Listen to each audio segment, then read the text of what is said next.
You're same guys that just saw me my presentation in the other room, right? Right. Okay. So it's pretty awkward to be introduced to times. Hey guys, you probably don't know me, but yeah. So my previous presentation was about marketing tips that I have, but this is more about entrepreneurial stuff. That things I observe in myself and things I observe in other startup founders all over me. So um, this is as an introduction. There's too much put to luck in a way, I think, for people who are in whatever position they're in to make other people feel better. I can see the appeal of that. Like it sounds nice. Like, it had nothing to do with me. I was just at the right place at the right time. I don't buy that. I think that's way too easy. There's some of that, no doubt. But when people sort of ascribe all of their success to just randomly being at a certain point at a certain time, it diminishes sort of the other qualities that go into it. And I think it puts people in the perspective of I'm thinking, well, there's nothing I can do. I mean, I wasn't at the right time at the right spot or whatever. Thus, I'm out of luck. Like, there's no way I can make my own way, which is just such a. I understand why people do it because at first it makes people feel better, but I think ultimately it's a lot more disillusioning than just saying, fuck no. Like, I am where I am because I got myself here. And you can do that too. Like, these skills are not inherent. They're not luck. They're not in your DNA. They're none of these things. They're all learnable skills that you can pick up, and you can do it too. It's hard. Not everybody will, and it helps to have some being at the right time, at the right spot thrown into it too, but it's not the key requirement.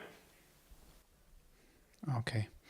So now I'll tell a little bit about myself again. So I'm more or less known by for my company Brand24. This is the company. This is a tool that allows you to pick uh, whenever whoever talks about your company online, and we've been doing pretty good uh, lately, and ever since we started our product 4 years ago. We've been doing a global version for a year now.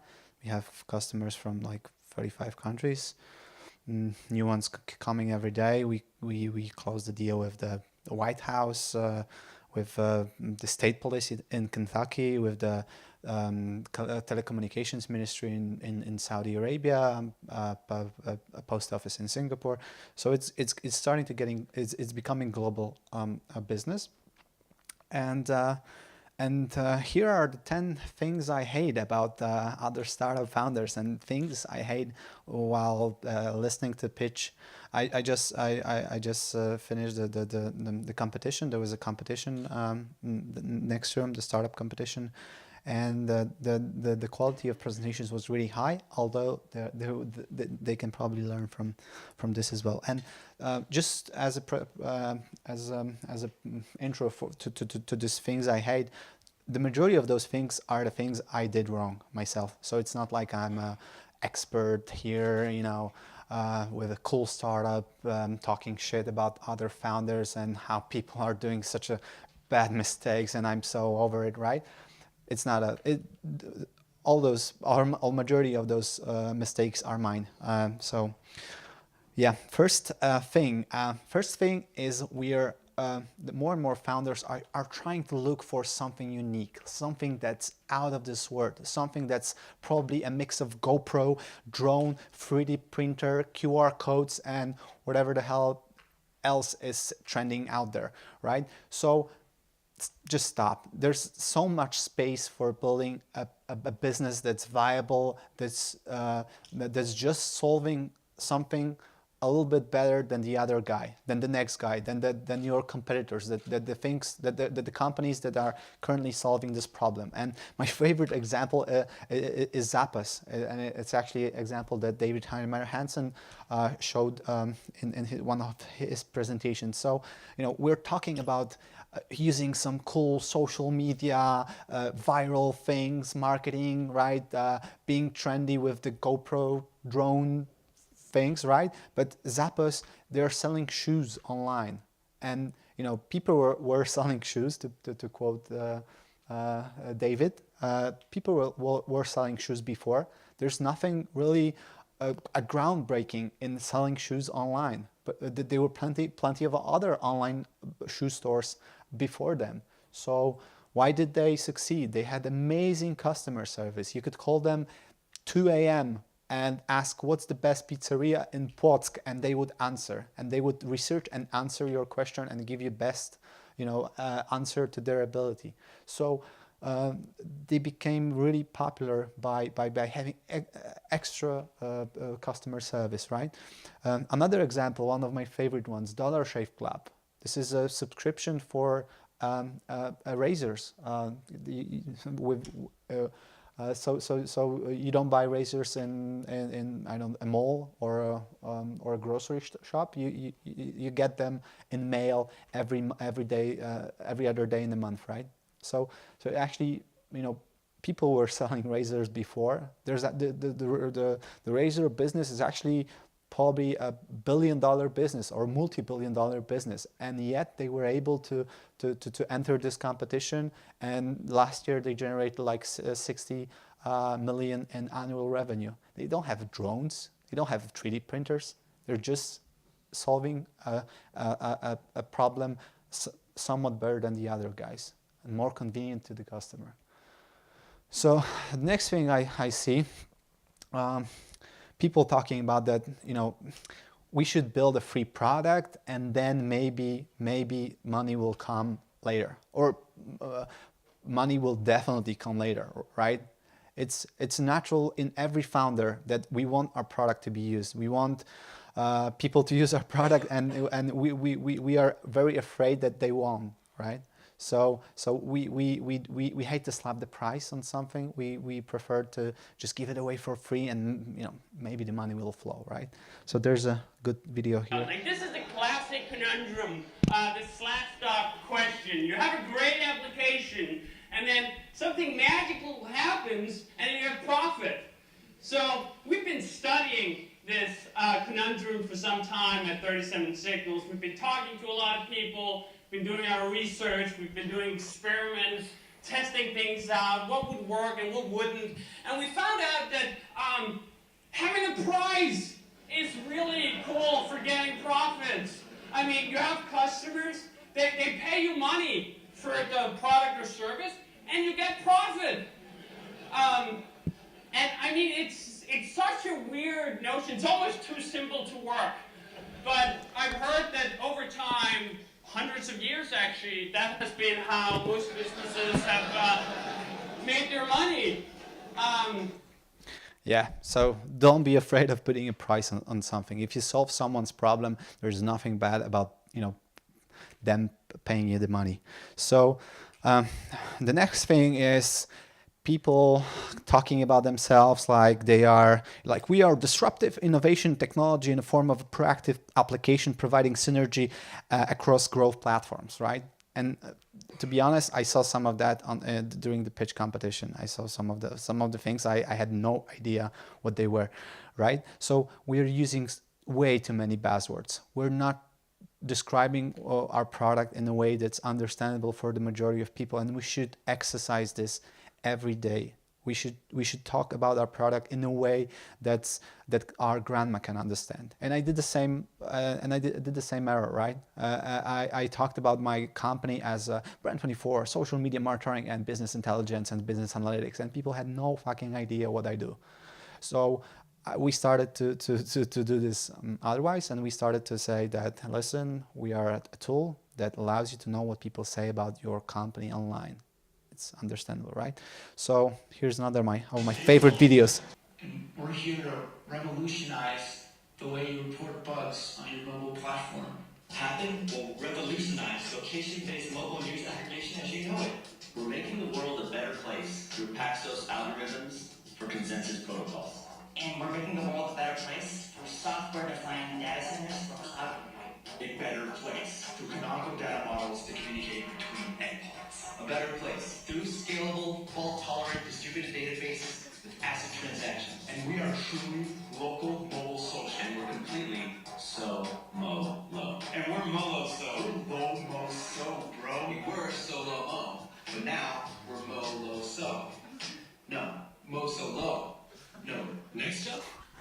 right? So, so we are using way too many buzzwords, and it's still out there. I can see, and it's not only Polish companies. It's you can go to Silicon Valley to Actual Disrupt. This was just a parody. This was a part of Silicon Valley TV show, but you can go to Actual Disrupt, and you can see the similar thing, right? Startups put on billboards the things that people don't understand. Or they bragging about being having an investor that invested over $1 million in their company, rather than just talking about the product. So next thing is we can definitely build the popularity of our product with press releases. We should try to see how the other guys do this, and we should replicate them. I did that. I thought about promoting my own product by press releases. I wrote the press releases by copying other press releases, and I sent it to the reporters. Obviously, nobody, wrote about my product. So I'll show you an example of a company that does things differently. Hi, I'm Mike, founder of DollarShaveClub.com. What is DollarShaveClub.com? Well, for $1 a month, we send high-quality razors right to your door. Yeah, $1. Are the blades any good? No. Our blades are great. Each razor has stainless steel blades, an aloe vera lubricating strip, and a pivot head. It's so gentle a toddler could use it. And do you like spending $20 a month on brand name razors? 19 go to Roger Federer. I'm good at tennis. And do you think your razor needs a vibrating handle, a flashlight, a back scratcher, and 10 blades? Your handsome-ass grandfather had 1 blade and polio. Looking good, Pop-Up! Stop paying for shave tech you don't need. And stop forgetting to buy your blades every month. Alejandro and I are going to ship them right to you.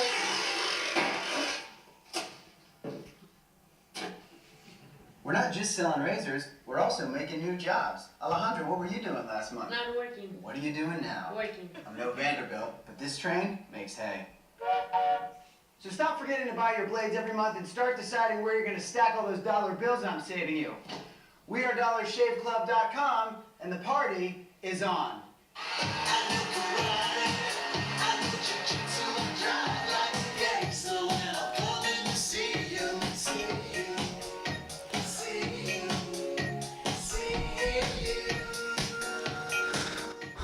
Yeah, and the video got like 19 million views on YouTube, and it just turned the media relations upside down. It's normally, it's us startup owners trying to get to the media, trying to get on TechCrunch, the Next Web, Mashable, whatever. After this video, those guys are trying to book the interview with the Mike from Dollar Shave Club. So it's just turned things around, and it's actually effective because they build the whole website around this video, as I showed you a few slides before, and as I mentioned, they got like 60 million in our revenue. So huge company, right? So the next problem. Whenever you talk to investors, whenever you pitch on the competition, on competitions, you want to talk about all your features, all your stuff. Actually, well, let me show the video first.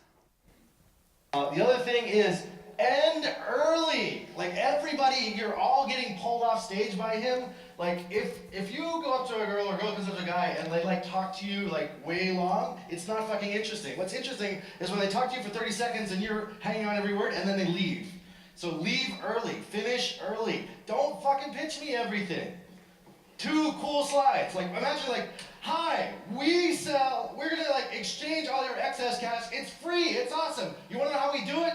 Fuck you, I'll tell you later, bye.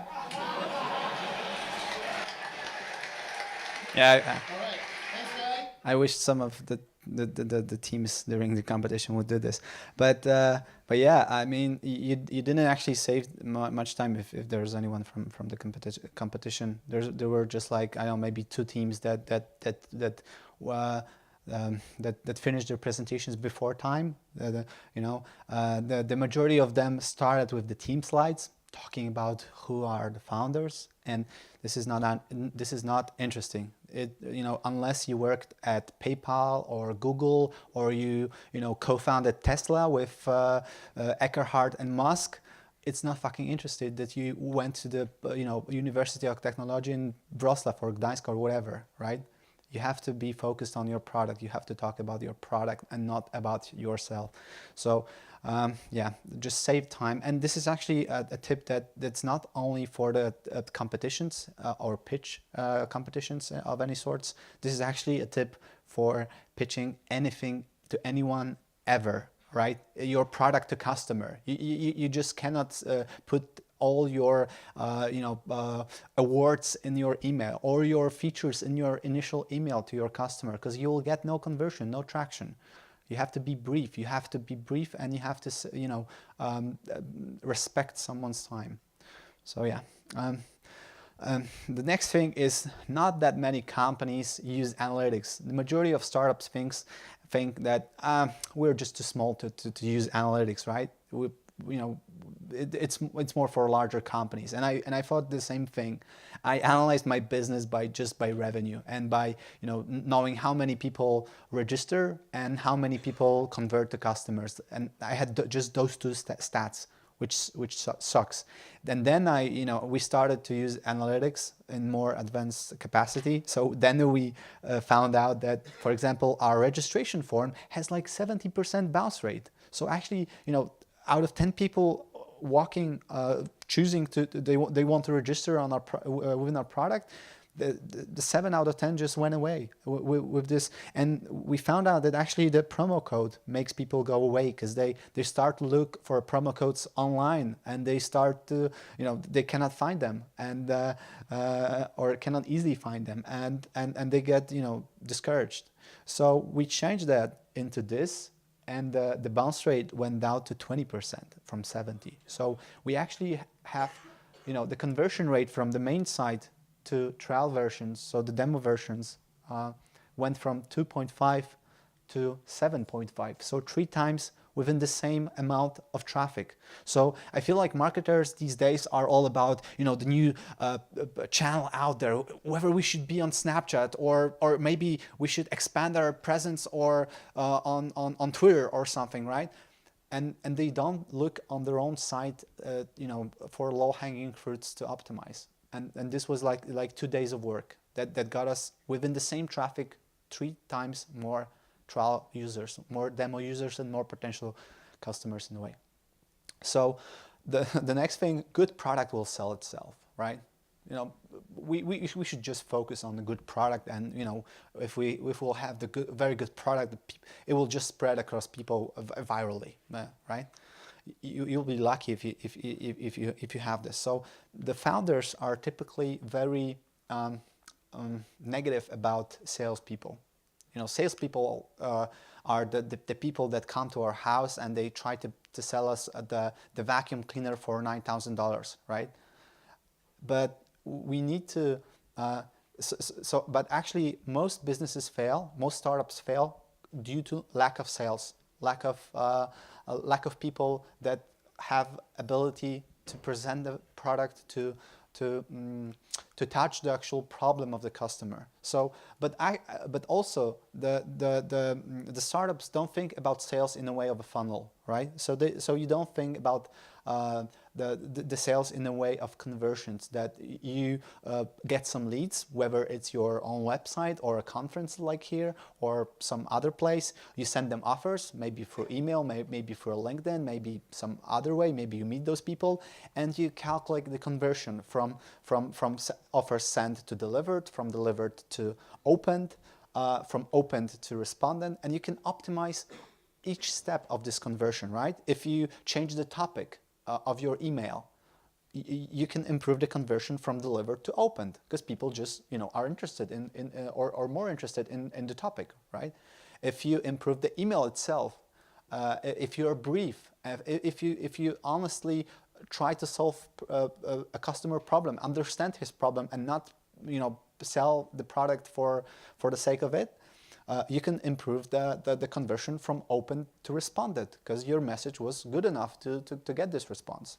And you can obviously improve the other conversions as well through and actually we divided the last step into 4 more steps You know, because in like February this year, we had 80% of people not testing our product, 80% of trials not testing our product. So like, you know, 100 trials we get, we are, you know, super happy about this. 100 trials, it's a lot, right? But 80 of those trials didn't even set up a project for monitoring within our product. So it's really bad, right? So the onboarding sucked. So we improved onboarding, and it went down to like 30% now. So yeah, and it actually gave us way more engaged potential trial users and potential customers. So you have to think about sales in the way of a funnel. Something doesn't work with my presentation. Yeah, okay.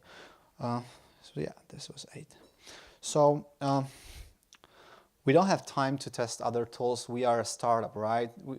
We struggle, we hustle, and we don't have time to tools. But it's actually, those tools are there to help you with the time, right? So, for example, those are all tools that I use at some point. Tower Data is a tool that will help you to convert your mailing list into like demographics. So you will know who are your target consumers. You know, you have more data about who they are and how to pitch them with your product, right? So whenever you set up a lunch site on your you know, a landing page, and you collect some emails, you can send those emails to Tower Data, and they will tell you who is your customer actually. So SimilarWeb it's a great tool to analyze your competitors. You can look. You know, let's say you find you founded a new tool to create landing pages, right? So your competitor is, one of your competitors is Nbounce.com. So you can track Nbounce with SimilarWeb, and you can see how much traffic they get and what are the sources of traffic they get. If they get the traffic from Google or direct or search or whatever, but also from specific websites. You can actually access actual list of websites they get most traffic from. And then, while you know where your competitors are getting the traffic, you can probably get on those sites too, and maybe, you know, pitch those people with your better product. If your product is actually, you know, solving a problem better than the other guy. So the other tool we use is Heap Analytics. This is a tool that allows you to sit behind your customer in a way, so you can actually see what your customers are doing. Everything, every click your customer generates, you can see this in Heap Analytics. So and this is actually how we saw that the biggest bounce rate in our registration form was on the promo code, right?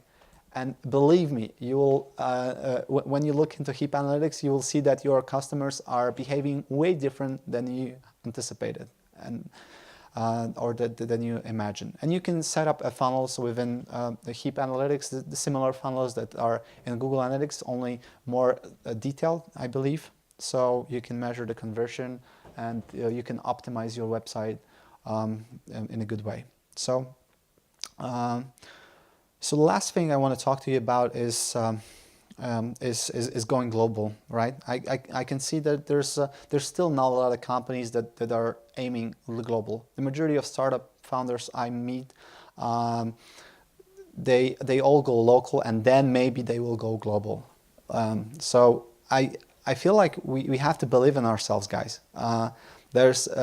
It's hard to imagine that, you know, the White House or the Post in Singapore will use your product developed in Wrocław or Warsaw, but it's definitely doable, and we have good examples for it. LiveChat has just passed $1 billion zloty valuation on the Polish stock. So Base, a CRM system, one of the most popular CRM systems in the world,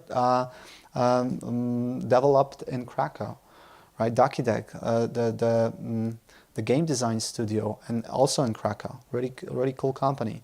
Salesman.io, they're doing an amazing job in terms of marketing automation, both in Poland and outside Poland. So Uxpin, which has the office in California, and one of the most popular tools for designers in the world.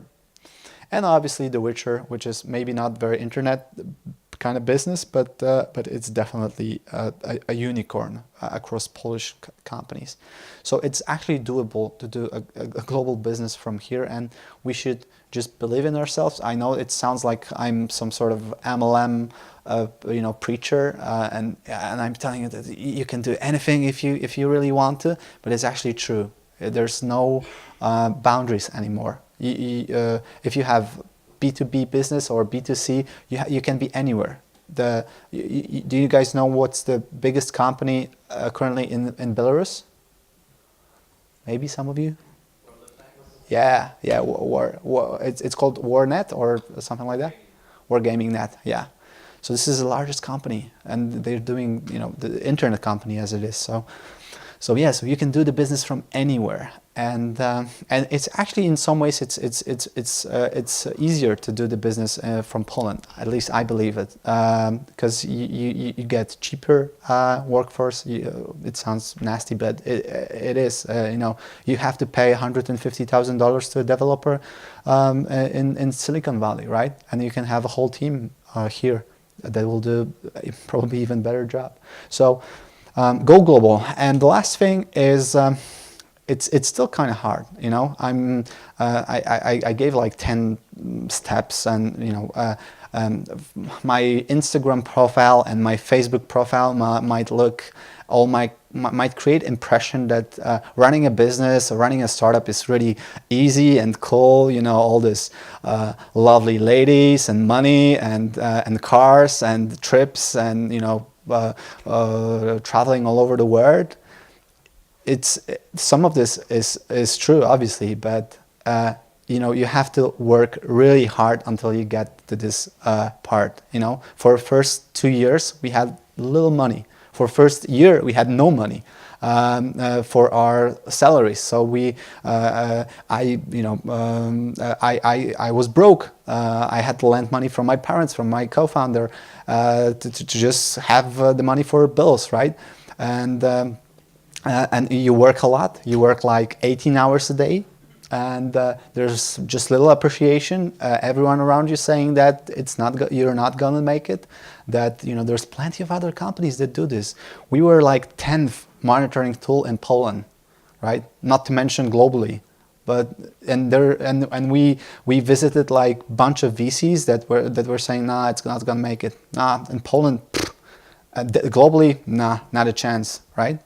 So there's a lot of pressure and there's a lot of this stuff, but there are also rewards. So anytime you find yourself in a tough spot, anytime there's a problem, just keep in mind Brian Acton, who was like an engineer in Yahoo for 11 years, and he got laid off, and he started to look for a job, and he documented all his efforts on Twitter. So you can see that May 2009 he starts to look for a job. He met with Twitter. He had a job. A job meeting at Twitter. They said he's not good enough. Then he got a review at Facebook. They said he's not good enough either.